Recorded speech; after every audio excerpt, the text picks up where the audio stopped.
याद रखो, जब कोई पुरोहित संकल्प कराते हैं तो हाथों में जल दे करके संकल्प कराते हैं, जल ले लो, दक्षिणा ले लो और संकल्प कराते हैं। पर याद रखना, जब कोई सदगुरु संकल्प कराता है तो हाथों में नहीं, आंखों में जल लेने के लिए कहता है। बस अपने नेत्रों में जल रखना, अपने परिवार परिजन, अपने जीवन, अपने ज्ञान, अपनी गरिमा, अपने राष्ट्र के लिए।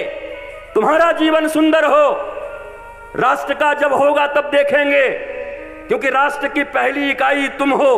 तुम सुंदर होगे, तुम आनंदित होगे तो राष्ट्र भी आनंदित होगा। तुम दुखी होगे तो ये राष्ट्र भी दुखी और दरिद्र रहेगा। इसलिए पहली इकाई तुम हो, तुम्हारे बच्चे हैं, तुम्हारे परिवार हैं। राष्ट्र निर्माण की पहली कड़ी स्वयं पर, दूसरी कड़ी परिवार पर, तीसरी कड़ी मोहल्ले और गांव पर, रिश्तेदारों पर पहली कड़ी तुम स्वयं हो। हर बार पहली कड़ी भूल जाते हैं, बड़ी बड़ी बातें करते हैं, लोगों को बदलने चलते हैं, नहीं होता, क्योंकि हम स्वयं नहीं बदले हुए होते। इसलिए पहला काम है, राष्ट्र कथा का पहला काम है व्यक्ति निर्माण। बैठे हुए पांडाल के जो छोटे छोटे बच्चे राष्ट्र कथा के पांडाल से महादेव की ऐसी गर्जना होगी, तांडव होगा। क्या तांडव होगा? जितनी भी दुष्प्रवृत्तियां हैं, ये गुरु की कथा भी महादेव का स्वरूप है, गुरु की वाणी भी महादेव का स्वरूप है। तुम्हारे हृदयों की सारी बुराइयों के ऊपर तांडव करके उसको मिटा देने की क्षमता गुरुवाणी में होती है। यह भी शिव हैं, शिव ही गुरु और गुरु ही शिव हैं। माता पार्वती और शंकर का एक सबसे बड़ा शिवजी का बहुत सुंदर एक ग्रंथ है, जिसके ऊपर आज के 10 साल पहले मैं नागपुर में 4 दिनों तक बोला था। गुरु गीता जिसको कहते हैं। पार्वती जी प्रश्न पूछती हैं और शंकर जी उत्तर देते हैं। तो गुरुवाणी में इतनी ताकत है, इतनी शक्ति है। और याद रखो, तुम अगर थोड़ा सा मुझे समर्पण दे गए, थोड़ा सा, इतना सा, तो मैं तुम्हारे भीतर बहुत बड़ा परिवर्तन कर दूंगा। तुम थोड़ा सा समर्पण दे दो, इतना सा, बहुत ज्यादा नहीं, इतना सा। जो कुछ दुख होगा, पीड़ा होगी, शोक, सॉरोस, कैलेमिटीज, ये सब निकल जाएंगे। क्योंकि तुम्हारे चेहरे पे मैं मुस्कुराहट भी देखना चाहता हूं, और अभी वो संख्या में मुस्कुराहट मुझे दिख नहीं रही है।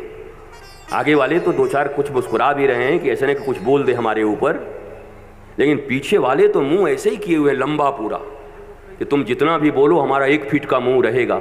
थोड़ा मुस्कुराओ, जरा मुस्कुराइए,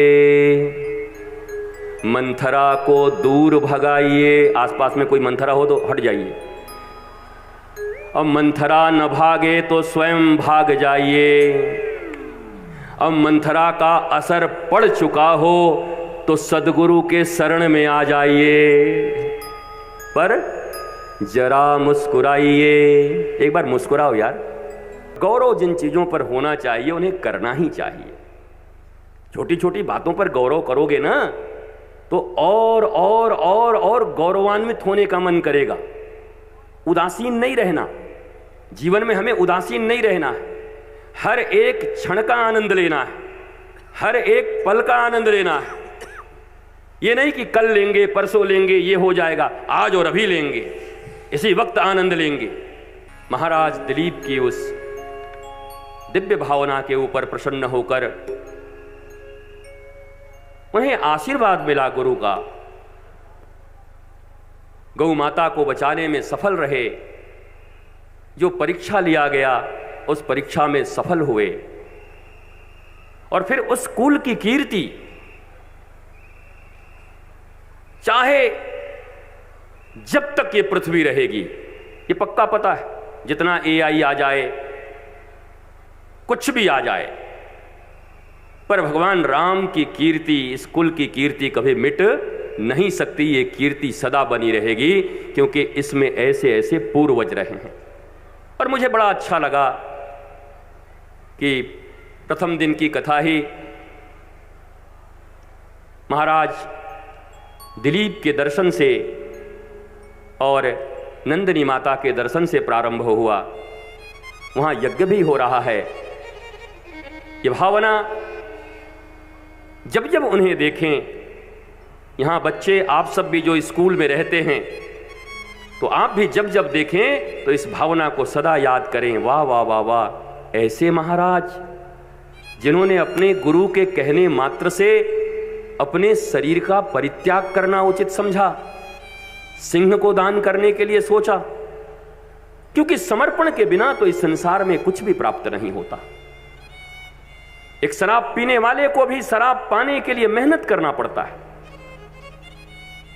दिन भर रिक्शे चला करके फिर भट्टी में जाता है खोजने के लिए, और कमाता ही इसीलिए। मैंने कई से पूछा, बोला क्यों? बोला 40 रुपए का पीऊंगा और 30 रुपए का ले जाऊंगा घर में आटा। तो उन्हें भी बहुत समर्पण करते होते हैं अपने शराब पीने के लिए। इस दुनिया का ऐसा कोई काम नहीं जो समर्पण के बिना होता हो। छोटी छोटी चीजों के ऊपर समर्पण करके अपने जीवन को न्यौछावर तो किया है हमने, पर क्या कभी अपने मन को राममय बनाने के लिए, आत्मज्ञानी बनाने के लिए कभी उतना समर्पण किया है? इसलिए जीवन के समर्पण को ध्यान में रखते हुए समर्पण उतना ही लगेगा।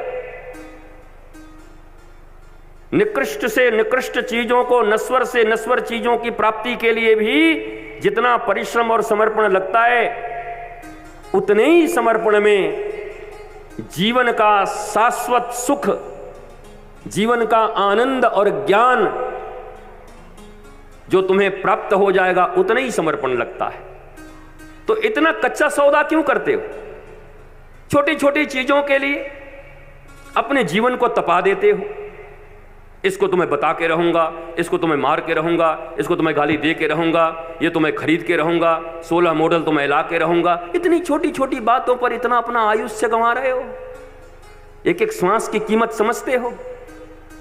सिकंदर जैसा आदमी जब आया और रोता रहा, विश्व विजेता बना था नहीं, लेकिन दुनिया के बेस्ट डॉक्टर उसके साथ थे। आज भी देखते हो प्रधानमंत्री, मुख्यमंत्री, मंत्री बड़े बड़े लोगों के फ्लिट चला करते हैं, उनके साथ पूरी की पूरी एक ऑपरेशन थिएटर चला करती है, बड़े बड़े डॉक्टर चला करते कॉन्वॉय में।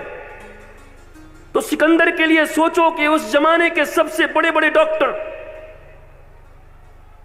जो भी पद्धति उस समय ग्रीस में थी, पर वापस जाने लगा